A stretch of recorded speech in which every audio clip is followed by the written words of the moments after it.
Welcome back to the Creating Resilience video series. This is the 6th video in the series, and today we're going to start working on the collective well-being tree, and we're starting at the root system in the caring and connected communities. And it begins with the longest root in that tree, which is the taproot. The taproot of a tree is what brings the water and the nutrients to the tree so it can be really healthy. The taproot in our collective well-being tree is Caregiver Reflection and Regulation. It's about us. It's about us making sure that we understand ourselves and that we are taking good care of ourselves. Because if we are not, we cannot help anybody else within the collective well-being tree. So it's the most important root there is, and that's why we start there. Caregiver R&R means that we, as a caregiver, and we all are caregivers, we're caregivers for children, for sisters or brothers, for other family members. We might be a caregiver to friends, somebody at work, but we all give care somewhere.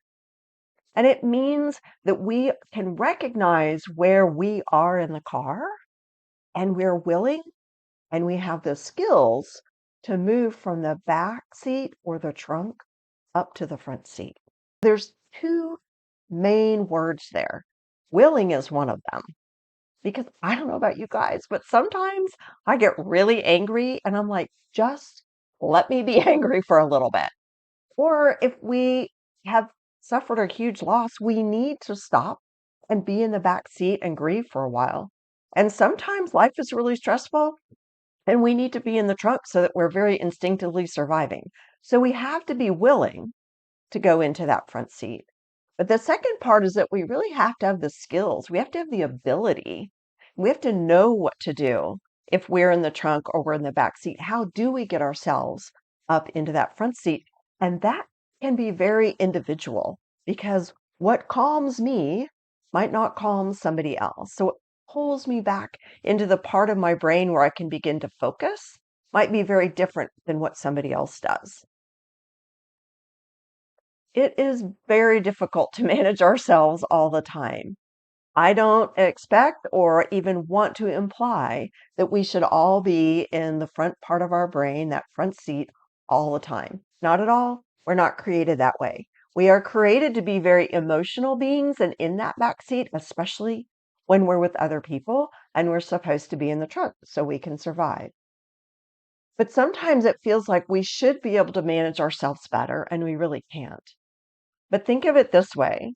Think of all the different things that you do within a day, things you do within your family and your home.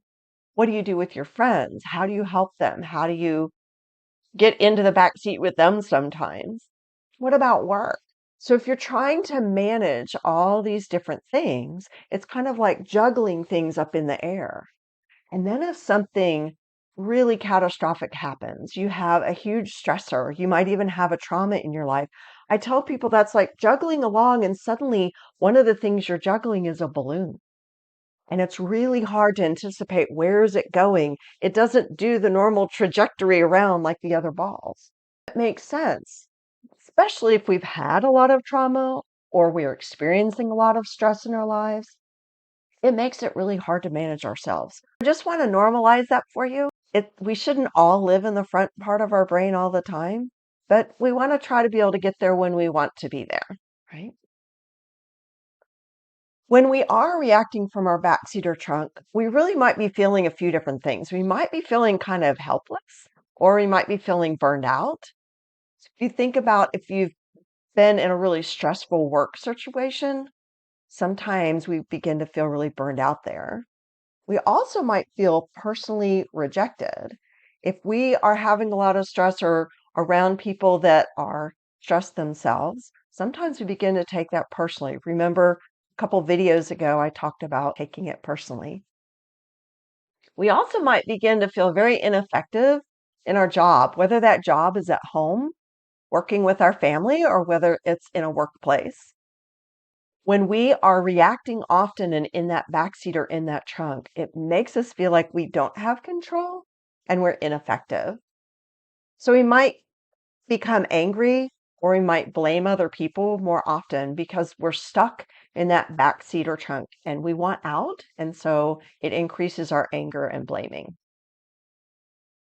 It's really important for us to understand caregiver reflection and regulation because if we're going to help other people manage their emotions and learn about themselves, we first have to know that about ourselves, especially if you're hearing this video and you're going to use it working with children or working with other adults. You definitely want to know how to manage yourself so that you are a good role model. People do mirror us. If we're frantic, they might become frantic. But if we're upbeat, they might become upbeat. We have these really strong mirror neurons in our brain that help us be more like the people we are around. So we want to be that calm or upbeat person. Regulated people often foster or help stronger relationships. They help people with their co-regulation, which means if I can feel calm, I can pass that calm on to you. And when we are calm, it just naturally helps other people feel safe. Think about a time maybe when you were with somebody that you were upset in your backseat or trunk and that person was really calm and how that really helped you through that situation. When other people are overwhelmed by their emotions, sometimes it's our job to share our calm, not join their chaos. If somebody is overwhelmed by their emotions because there's a highly emotional situation, we might get emotional with them for a time. But if they're emotional about something and we can be the calm presence for them, then that's a really great way to share what we know and how we can thrive in life. Your reflection question is, what time of day for you is it most difficult to thoughtfully respond rather than instinctively react? So start thinking about routines within your day. And is there a time when you get pushed to that back seat and trunk a little bit more than other times? And then your action step is to stop and pause 4 or 5 times throughout the day and notice where you are in the car. Maybe set a timer or a reminder on your phone and stop and think, where am I in the car right now? Just become more aware of where you are in your brain and whether you're responding or reacting. Thank you so much for joining me on this video. I hope to see you next time. Enjoy your week and put those action steps into play.